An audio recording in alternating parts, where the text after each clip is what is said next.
ओं गुरु मधुभागवत एकादश अध्याय वैधि ओ रागात्मिका भक्ति।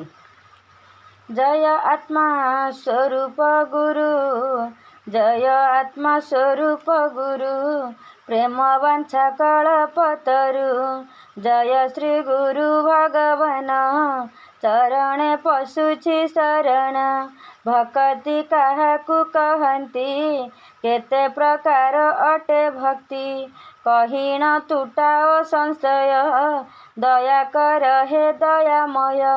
शिष्यर जणाण शुणिण, कहंती गुरु नारायण।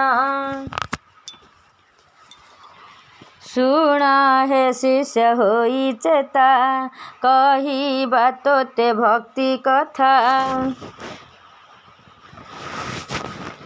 देवर्षि नारद भक्ति, सूत्र ग्रंथे कहिअछंती। प्रभु ठारे अत्यंत प्रेम, अटई भक्ति उत्तम। अमृत स्वरूपटी सेहि, मधुर सतहि झरई। महर्षि सांडिल्य मतरे, परम ईश्वरंक ठारे। परम स्नेह करिवे बाई, भक्ति बोली ताकू कही।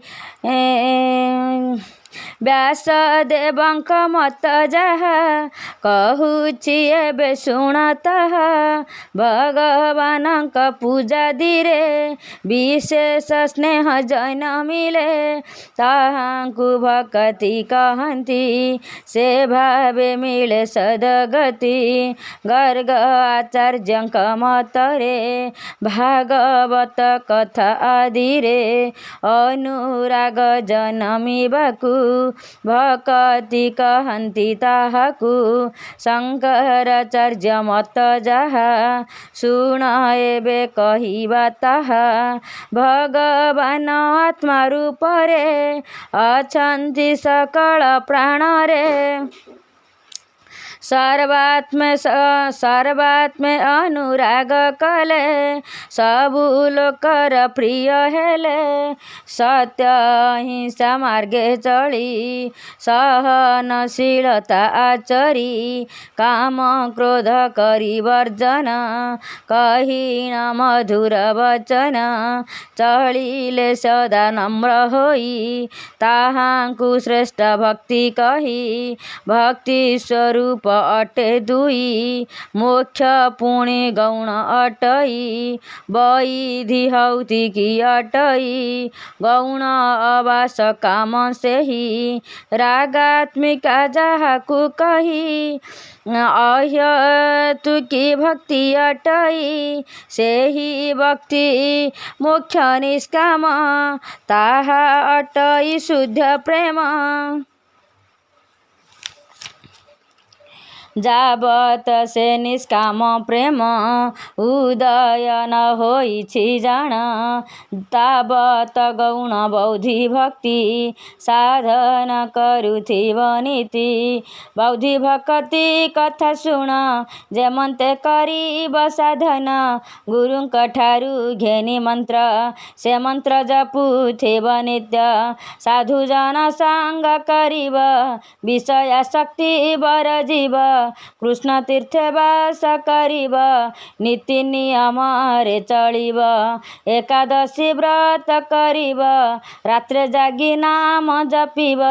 भागवत पूजा कीर्तन, नृत्य गान स्तव पठन। विधि अनुसारे करिब, असाधु संग बरजिब। अश्वत्थ तुलसी जे धात्री, गोब्राह्मण साधु अतिथि। पूजन प्रणाम करिब, पर स्त्री संगे न मजिब। तेजी हिंसा क्रोध कपट, कृष्ण कीर्तने देवचित्त। बहुशास्त्र भाव तेजीव, देव साधुଙ୍କୁ न निंदिब। कौनसी प्राणी हृदୟରେ कष्ट न देव तिଳେ हेले।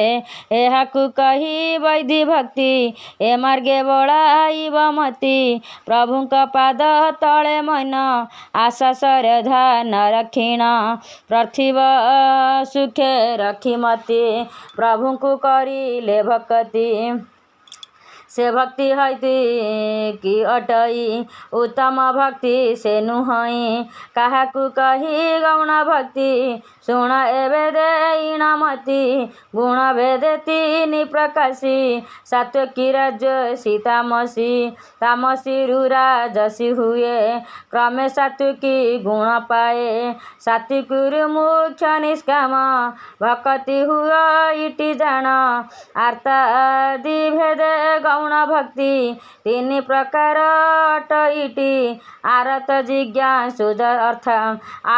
ଜିଜ୍ଞାସୁ ଅର୍ଥାର୍ଥୀ ଏତ୍ରି ଶ୍ରେଣୀରୁ ଗୌଣ ଭକ୍ତି କୌଣସି ବିପଦ ପଡ଼ିଲେ ଅବାକି ରୋଗ ଶୋକ ହେଲେ ଅଧିକାଂଶ ଲୋକେ ପ୍ରଭୁଙ୍କୁ ଡାକନ୍ତି ରକ୍ଷା ପାଇବାକୁ ସେହିମାନେଟି ଆର୍ତ ଭକ୍ତ ଗୀତାରେ ହୋଇଅଛି ବ୍ୟକ୍ତ ପ୍ରଭୁଙ୍କ ପ୍ରତି ଦୃଢ଼ ଭାବ ନଥାଇଣ ଯେଉଁ ମାନବ ପ୍ରଭୁ କେହ୍ନେ ଜାଣିବା ପାଇଁ ଆଲୋଚନା କରନ୍ତି ରହି ଜିଜ୍ଞାସୁ ଭକ୍ତ ବୋଲିଣ ଗୀତାରେ ହୋଇଛି ବର୍ଣ୍ଣନା ପୁତ୍ର ଧନ ସମ୍ପଦ ସୁଖ ଲାଭ ଆଶାରେ ଯେଉଁ ଲୋକ ପରମେଶ୍ୱରଙ୍କୁ ଡାକନ୍ତି ଅର୍ଥାର୍ଥୀ ଭକ୍ତ ସେ ଅଟନ୍ତି ଆର୍ତ ଜିଜ୍ଞାସୁ ଯେ ଅର୍ଥାର୍ଥୀ ସକାମ ଭକ୍ତ ଯେ ବୋଲାନ୍ତି ଏତ୍ରି ଭକ୍ତ ଠାରୁ ଶ୍ରେଷ୍ଠ ଅଟନ୍ତି ସୁଜ୍ଞାନୀ ଭକ୍ତ ସର୍ବଘଟେ ପ୍ରଭୁଙ୍କୁ ଦେଖେ ହୁଅନ୍ତି ଜ୍ଞାନାନନ୍ଦେ ସୁଖେ କାମନା ନଥାଏ ତାଙ୍କର କରନ୍ତି ପର ଉପକାର ନିଷ୍କାମ ନିର୍ଲିପ୍ତ ହୋଇଣ କରନ୍ତି ଦେଶର କଲ୍ୟାଣ ସବରୀକୁ ଭକ୍ତିର କ୍ରମ କହିଛନ୍ତି ପ୍ରଭୁ ଶ୍ରୀରାମ ନବଧା ଭକ୍ତି ଯେ ସୈନ୍ୟ କହୁଛି ହେତୁ କରି ଶୁଣ ପ୍ରଥମ ଭକ୍ତି ସାଧୁ ସଙ୍ଗ ଦ୍ୱିତୀୟ କୃଷ୍ଣ ଅନୁରାଗ ଚତୁର୍ଥ ନିଷ୍କପଟ ମନେ ମଜିବ ପ୍ରଭୁ ଗୁଣ ଗାନେ ପ୍ରଥମେ ଦୃଢ଼ ବିଶ୍ୱାସରେ ପ୍ରଭୁ ନାମ ଜପିବ ସ୍ଥିରେ ଷଷ୍ଠରେ ମାନବ ଇନ୍ଦ୍ରିୟ ନମୀନ ହୋଇବ ନିର୍ଭୟ ସଚରିତ୍ର ବୈରାଗ୍ୟ ଚିତ୍ତେ ସଦ୍ଭାବ ଆଚରିବ ନିତ୍ୟେ ସପ୍ତମେ ସବୁ ହରିମୟ ଦେଖିଣ ଛାଡ଼ିବ ସଂଶୟ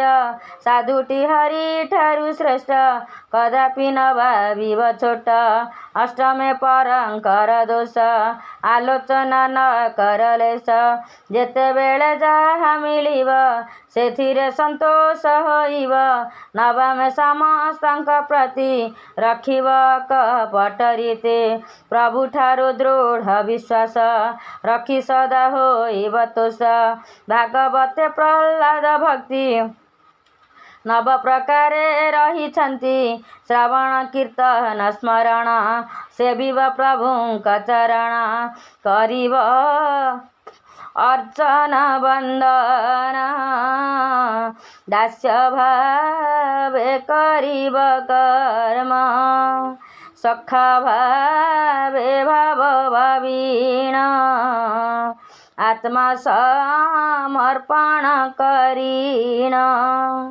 ସବୁ ପ୍ରଭୁଙ୍କୁ ସମର୍ପିଣ କରିବ ସେ ନାମ ଭଜନ କହି ମଧୁଦାସ ମନ କର ଓಂ କୃଷ୍ଣଙ୍କୁ ସ୍ମରଣ କହି ମଧୁଦାସ ମନ କର ଓಂ କୃଷ୍ଣଙ୍କୁ ସ୍ମରଣ इति श्रीमद्भागवते वैधि ओ रागात्मिका भक्ति कथने नाम 11 अध्याय।